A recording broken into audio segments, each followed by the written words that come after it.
Dito nga. Sana matanggap ako sa trabaho. Tama nga. Dito nga. Maraming ginagawang motor. Tama nga. Dito nga yung kay Boss Borok na motor shop. Sira na yung bearing nito eh. Boss, magandang araw po. Dito po ba yung kay Boss Borok na motor shop? Oo, ito nga. Bakit? Ano kailangan mo? Boss, mekaniko po ako. Gusto ko po mag-apply ng trabaho eh. Nakita ko po nung isang araw, may nakapaskil dyan. Mekaniko po ako. Gusto ko po sana mag-apply. Teka, sandali. Tatawagin ko lang yung tao ko. Aris! Aris! Halika nga rito saglit. May tatanong ako sa'yo. Teka lang, sir. Ikaw na muna ang bahala dyan. Ikabit mo na yung gulong, ha. Sir, bakit, sir? Nag-a-apply ng mekaniko to. Ano sa tingin mo? Papasa kaya to? Tama, sir. Kailangan pa natin ng isang mekaniko. Kaso, mukhang mekaniko ba yan? Marunong ba yan? Baka mahirapan lang kami dyan, ha. Nadinig mo yung tao ko, ha? Ikaw ba talaga may experience ka o mekaniko ka talaga o nagme-mekaniko ka lang? Boss, hindi po ako nagpapanggap na mekaniko. Mekaniko po talaga ako. At saka, subukan niyo po ako. Hindi po kayo mapapaya sa akin. Ganun, ha? Ang nga yung papel mo, tignan ko.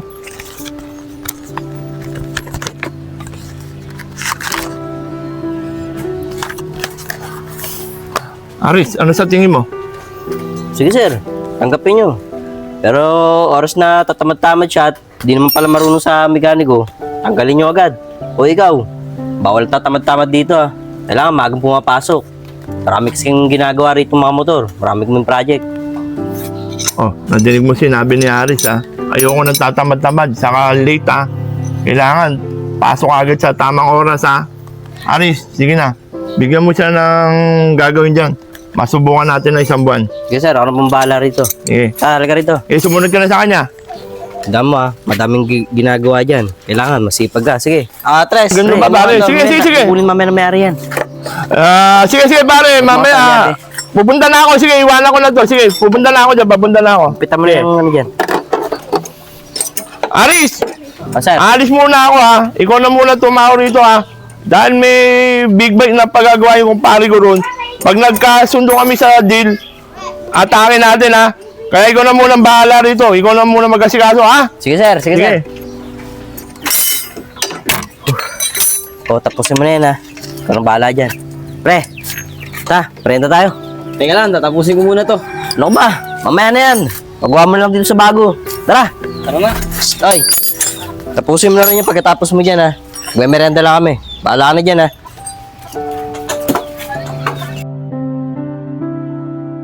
Nabusog ako dun, ha. Oo nga din, usap ko. Sipag din pala din. Ay, Makoy. Tama, Makoy, pangalan mo, di ba? Ikaw naman mag-merienda. Kami nang bahala dyan. Hindi na, mamaya na. Tatapusin ko muna to. O ba? Hindi naman kailangan dito ng pasipagan, eh. Mag-merienda ka na. Kami nang bahala dyan. Sige na. Yan. Masyado kang ano, eh. Tagalan mo. Pre. Okay lang di pala yun. Tingnan mo. Nagawa niya to. Nahihirapan ako dito. Aris! Sir. Okay na. Nadil ko na yung big bike na pagagawa sa atin. Atakin natin bukas. Ba, ayos yun. Malaking pera yun, sir.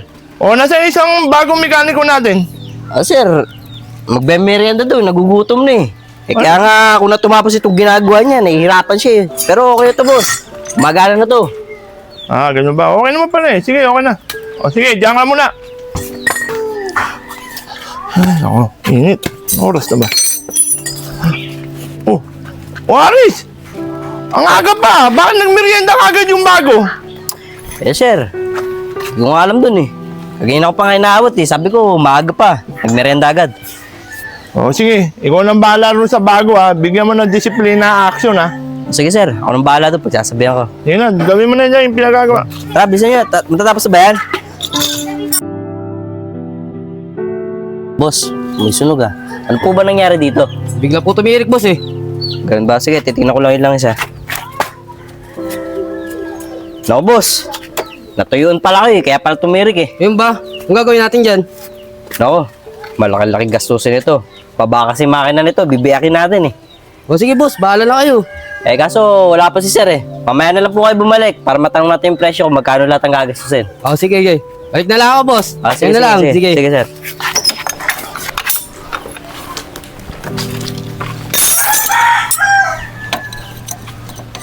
Aris! Ay, sir. Magandang umaga. Oh, sige, magandang umaga rin. Ano yan? Bago ba pagawa yan? O, sir. Bago po.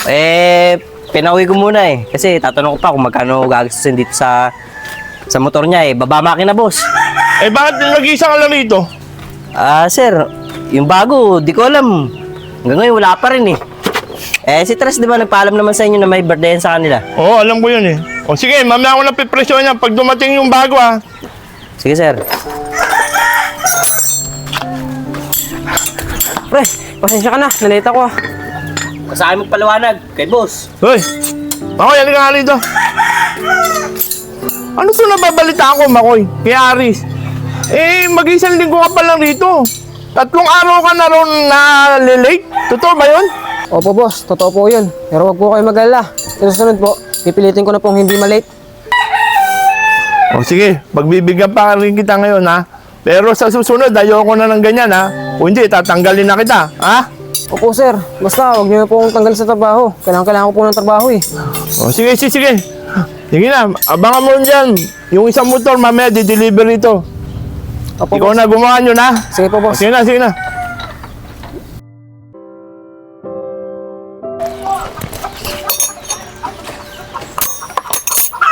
Makoy! Po, boss. Nasa isang motor dyan? Okay na po, nagawa ko na po. Tapos na po. Ito po yung bayad oh. Ha, nagawa mo na pala. O sige, lipit mo na yung mga gamit dyan. Opo boss. Aris! Ano ba yan? Bakit di mo pa nagagawa yan? Tagal-tagal na rito niyan ah. Nagre-reklamo na yung may-ari niyan ah. Sir. Hindi ko pumahanap kung saan yung sira nito. Binaba ko na nga yung makina eh. Ano? Ang tagal mo ng mekaniko, hindi mo pa rin magawa yan? Makoy, halika nga rito. Opo boss. Boss, bakit po? Si Aris, tulungan mo na to para magawa na to. Nagre-reklamo na yung may-ari nito. Kailangan na sa paggamit niya sa pagpasok to. Boss, kahit di na. Malapit ko naman na mahanap kung saan yung sira ito. Kaya ko naman. Tsaka, kaya lang naman naayos niyo isang motor. Madali lang naman yung sira nun. Hindi na, kahit na. Basta matulungan ka lang, kailangan na. Nagre-reklamo na yung may-ari niya. Sige na, tulungan mo siya yan. Sige po boss. Sikat. Sige, tingnan mo nga.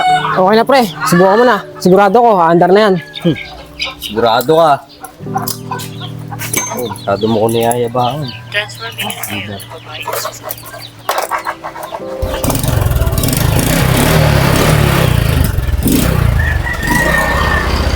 Oh! Umandar na! Saglit mo lang ginawa mo, kuya! Ito si Aris, ilang araw na ginagawa, di mapatak mo ah! Okay pala gawa mo ah! Siya nga pala, Makoy. Ba't napaandar mo yan? Paano mo napaandar yan? Boss, may mga maling wire na nakalagay, kaya di talaga aandar. Kaya inayos ko lang yung mga wire na... May isang wire na mali. Opo boss. Kaya mo na ano. Ikaw talaga, Aris eh. Ang tagal-tagal mo ng mekaniko rito sa ano ko eh, shop ko eh. Hindi mo pa na inuusaya ng gawa. Sir, di ko lang napansin yun, pero yun din ang pagkakaalam ko na mali eh. Siguro, natsambahan lang niya. Oh, sige, tama na yan. Likpit nyo ng mga gamit para makapagpahinga muna tayo. Sige na. Sige po boss.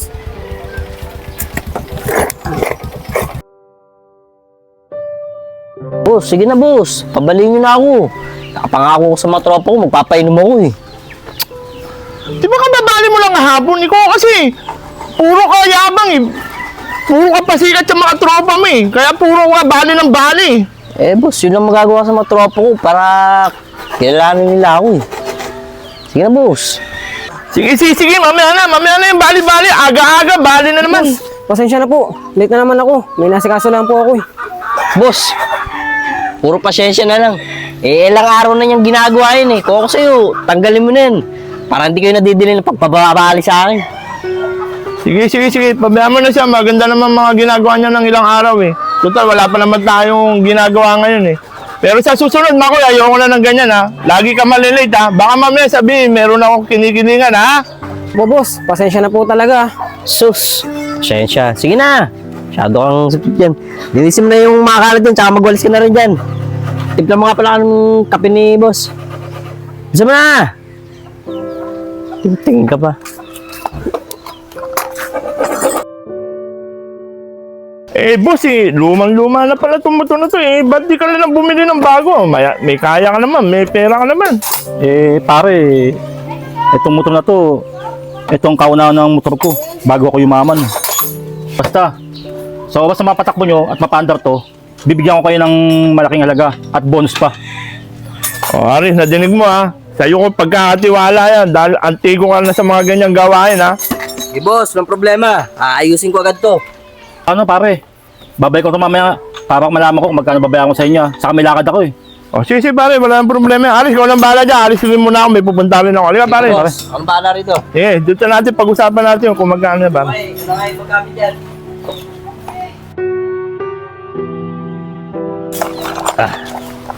Aris, Boss, ba't nagliligpit ka na?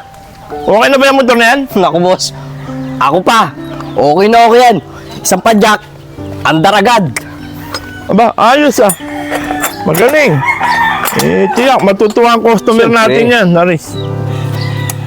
Akala ko ba umuwi na to? Ba't dito pala tutulog dito si Makoy? Yun na nga daw sabi niya boss eh. Paalam daw sa'yo na uuwi daw siya. Ang masama nun, tapos na siyang gumawa, ako nagpapakahirap pa dito, gawa ko ng gawa. Sabi ko, umuwi ka na kung wala ka nang gagawin. Ba sabi niya, dito na muna ako, magpapahinga ko at hintayin ko sa boss, babali daw.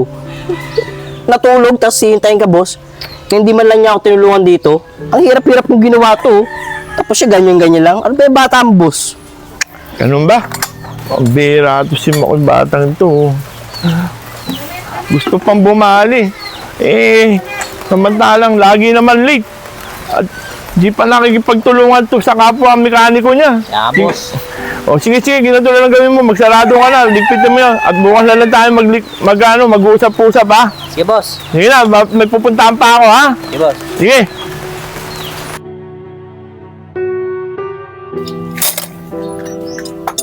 Boss, sino ba tinatanong mo dyan? Si Makoy, hinihintay ko. Naku boss, huwag nyo na hintayin yun. Alam nyo namang laging late yun eh. Hindi na kayo nasanay. Kaya nga kung ako sa'yo, tanggalin nyo na yun. O ba naman, Aris? Sige na, huwag mo na problema si Makoy. Ako nang bahala. Pakausapin ko yun. Pare, magandang umaga pare. Pare, magandang maga na sige pare. Buka pare, ano atin? O nga pala pare, babayaran ko na yung pinagawa ko motor. Sige pare, salamat. Pare wag mo na suklihan pare, okay na. Ayos, tuwan-tuwa nga ako sa ginawa ng motor ko eh. Saka Okay. yung sinabi ko sa Okay pare, salamat bata mo na bibigyan ko siya ng bonus pare. Aba, ayos yan Aris may bonus pa Hindi pare, hindi naman siya yung gumawa ng motor ko pare. Yung isa, sod na ang ganda ng pagtakbo yun. Saka ito, nakita ko nakaigalang dito to, natutulog. Nang dumating ako. Naayos ko na, umaandar na. Ba, ayos napaandar mo yung bata Ang dami ng tumingin ng mekaniko yan, hindi napaandar yan Ayos oo nga pala, kala ko siya gagawa niya ito. Boss, mukhang nahirapan siya gawin eh. Lumang-luma na daw po eh. Tsaka ako lang gumawa ng paraan para magawa to. Ganun ba? Siya nga pala, baka bukas ko ito makakuha ng motor na to. Kasi may lakad pa ako Saka huwag kayong mag-alala. Malaking bibigay ko sa inyo sa paggawa na ito. Saka sabi mo sa amo mo, yung bayad bukas lang din Sige boss, basta itong motor mo, gusto to. Magana na. Sige na. Ay nako Aris, hindi naman pala ikaw gumawa Aris Akala ko ikaw. Boss, sorry po. Nalate na naman ako. Ito pare. Ito yung gumawa ng motor ko. Ayos bata Ang ganda ng takbo ng motor ko Kondisyon O nga pala bata, yung sinabi ko sa'yo na bonus, bata ito. Okay na. Pare, huwag mong papakulan tong bata mong to, napakagaling niya itong gumawa. Boss, salamat po. Ay nako, ganun ba pare? Sige pare, akong bahala. Pare, paano? Alis na ako pare, may lakad pa ako Sige pare, sige. Sige bata, una na ako. Pare, salamat din Sige. Ingat. Makoy, maupo ka nga dyan. Aris, ba't ganyan ginagawa mo? Ba't tinaako mo? Yung hindi naman pala ikaw ang gumawa. Boss, ang totoo niyan, gumawa rin naman ako talaga doon sa motor na yun. Hindi ko lang talaga mahanap kung saan yung sira siguro natambahan lang niya yun. Gumawa talaga ako. Tsaka boss, dapat di akong pinagagalitan mo siya ako nagkamali lang, pero siya, araw-araw siya nagkamali. Araw-araw din siyang late. Kaya boss, hindi talaga ako gumawa nun. Siya ang gumawa. Tignan mo na Aris. Umami ka na sa pinagagawa mo. Pero mali pa rin yung ginagawa mo. Pinapahamak mo yung kapwa mo trabahador. Saka yung pagka-late niya, alam ko na ang dahilan kung bakit siya na-relate. Champi, pasensya ka na. Kung si Ate Michelle ulit magbabantay sa'yo. Champi, salamat dahil naiintindihan mo ako. Paano? Tara na, kasi malilate pa ako sa trabaho eh. Papasan na kita.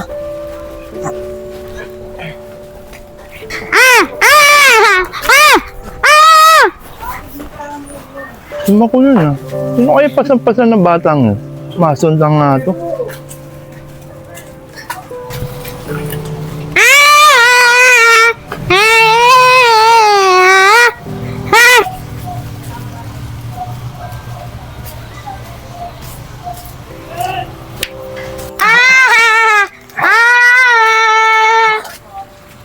Miguel, mayaman ko po ulit yung kapatid ko. Babalikan ko na lang po siya pag uwi ko sa trabaho. Ah, ganun ba? Walang problema, okay lang yun. Tsaka mabait naman tong kapatid mo, si Champi. Po, mabait po yung kapatid ko si Champi. Pero wag po kayo mag-alala. Pag sweldo ko po, bibigyan ko po kayo. Paano po? Papasok na po ako kasi late na po ako eh. Sige, Makoy, ako nang bahala sa kapatid mo. Paano? Alis na po ako ah. Bye-bye. Pakabait ka.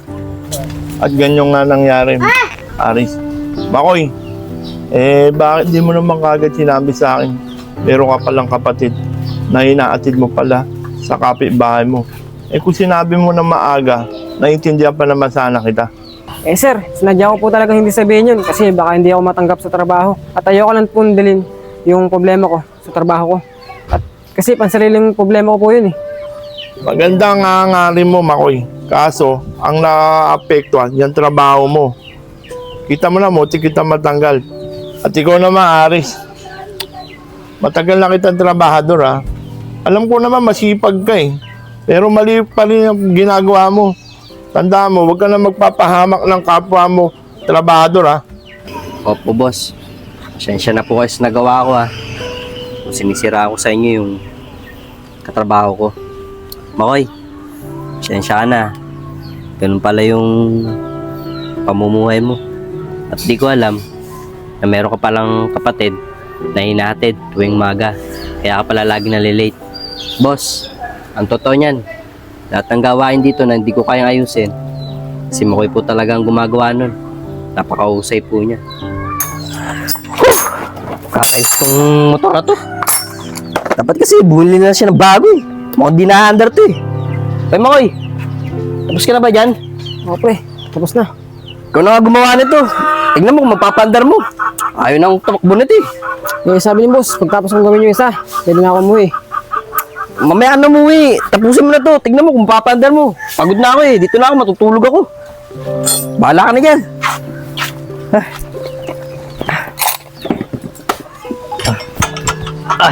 Ni boss, makauwi na ako. Susunduin ko pa yung kapatid ko eh. Oh, Makoy. Okay na ba yan, ano? Wala, no? Di na gumagana, no? Goods yan, napaandar ko. Umaandar na. Goods na, napandar mo tingnan to? Goods na. Ba, ayos ah. O sige, ganito na lang. Ako na maglilipit ng mga gamit dito. Mamaya ka na umuwi. Matulog ka muna, magpahinga ka muna. Mukhang napagod ka eh. Hindi na pre, hintayin ko na sa boss. Baka maabutan tayo, magalit yun. Ba, hindi yan. Ako nang bahala. Sasabihin ko sa kanya, napagod ka. Sige na, matulog ka. Mamaya ka na umuwi. Mas lalo magagalit yung pagka umuwi ka. Sige, matulog ka na muna dyan. Ako nang bahala rito. Sana Makoy. Tawarin mo ako sa nagawa ko sa'yo. Ako ba, Haris? Wala lang yun. Magaling ka rin naman eh. At saka, may mga bagay rin ako natutunan dahil sa'yo. Isa, tama na yan. To, Makoy, dahil sa alam na namin ang kalagayan mo sa buhay, pinapayagan lang kita malate kahit anong oras ka man dumating. Pero yung mga trabaho rito sa shop, huwag mo pababayaan, ha. Ginato na lang. Dahil malaking kinita natin ngayon sa, magme-merienda tayo. Saka, para lalo ka matuwa, i-regular na kita, ha. Salamat po, salamat po. Sige. Magkamay kayo. Regular na ako. Yung pali ko ha. Sige.